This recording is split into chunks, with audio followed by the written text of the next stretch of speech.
विश्वनाथ की जय, मां गौरी की जय। विमला पाठक आपको शिव महापुराण के हिसाब से कथा सुना रही है कि कभी भी धन भगवान दे तो धर्म में खर्चा करना चाहिए, उस पूरे धन को अपना नहीं समझना चाहिए। यहाँ तक कि ये शरीर को भी अपना मत समझिए, धन को भी तो धन है, अपना शरीर को भी अपना मत समझिए। सब महादेव की दिया हुआ है, कब आप हैं कब नहीं रहेंगे वो भोले भंडारी के हाथ में। ये शरीर उन पर अर्पण कर दीजिए। महाराज कुबेर महाराज जी की एक कथा है कि कुबेर महाराज को जो महादेव जी धन दिए और धन का भंडार उनके हाथ में सौंप दिए, तो कुबेर महाराज जी को लगा एक ही पूरा धन मेरा ही है। फिर उनके मन में एक दिन आया कि मैं जग करूं, क्योंकि इतना धनवान हूं तो एक जग करना बनता है। तो कुबेर जी महाराज जग कर रहे थे, तो जग करते समय सारे देवी देवताओं को निमंत्रण दिए। तो फिर उनकी इच्छा आया दिल में कि निमंत्रण देने महादेव को कैलाश पर्वत पर जा रहा हूँ। तो उनकी मन में एक भावना आने लगी कि अगर कैलाश पर्वत पर प्रभु को निमंत्रण देने जाऊंगा तो उनके तो काफी गण हैं, भूत पिशाच डाकने साकने सब आएंगे, तो बाप रे बाप मेरा तो पूरा भंडार खाली कर देंगे। यही उनकी मन में विचार आ रही थी। फिर भी सोचे कि तो देवादिदेव महादेव है, उन्हीं का दिया हुआ धन है, जाना तो पड़ेगा उनको कहने के लिए। बिना महादेव के आए तो कोई जग सफल हो ही नहीं सकता है। फिर कुबेर महाराज पहुंचे कैलाश पर्वत पर। वहां गए तो भोले भंडारी सारी इच्छाएं कुबेर महाराज को समझ गए थे। वो तो देवादिदेव महादेव है, तीनों लोक के स्वामी हैं, उस तो सब कुछ समझ रहे हैं।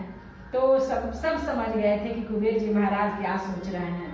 तो कुबेर जी महाराज बोले कि हे प्रभु, मैं एक जग कर रहा हूँ, उसमें आपको निमंत्रण देने आया हूँ, आप अगर पधारे तो मेरा जग सफल हो जाएगा।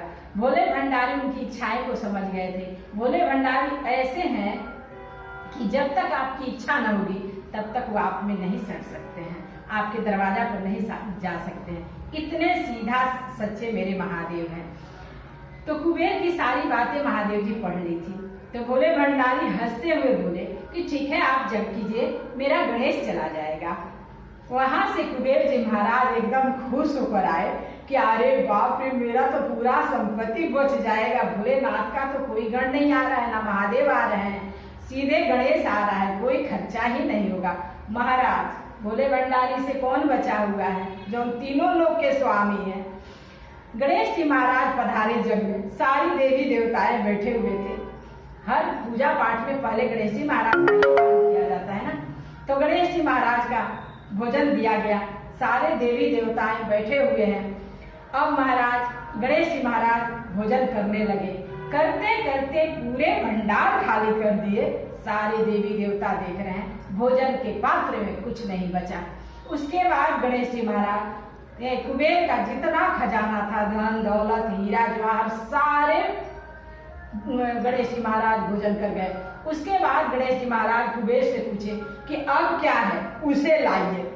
कुबेर जी महाराज कर जोड़ के और पूरा देवी देवताएं कर जोड़ के महादेव का आह्वान करने लगे कि हे प्रभु, गणेश जी महाराज को रोकिए, ये तो सब कुछ खा चुके हैं, अब हम ही लोग बाकी हैं। तब तक भोलेनाथ हंसते हुए पधारे और बोले कि गणेश बस, और हंसने लगे कि तू गणेश को छोटा मत समझना, तुम तो पहले मेरे यहाँ जाने से पहले डर रहे थे। इसी से मैं जिसको धन देता हूँ उस धन को धर्म में खर्चा कीजिए। हर हर महादेव, बम बम महादेव।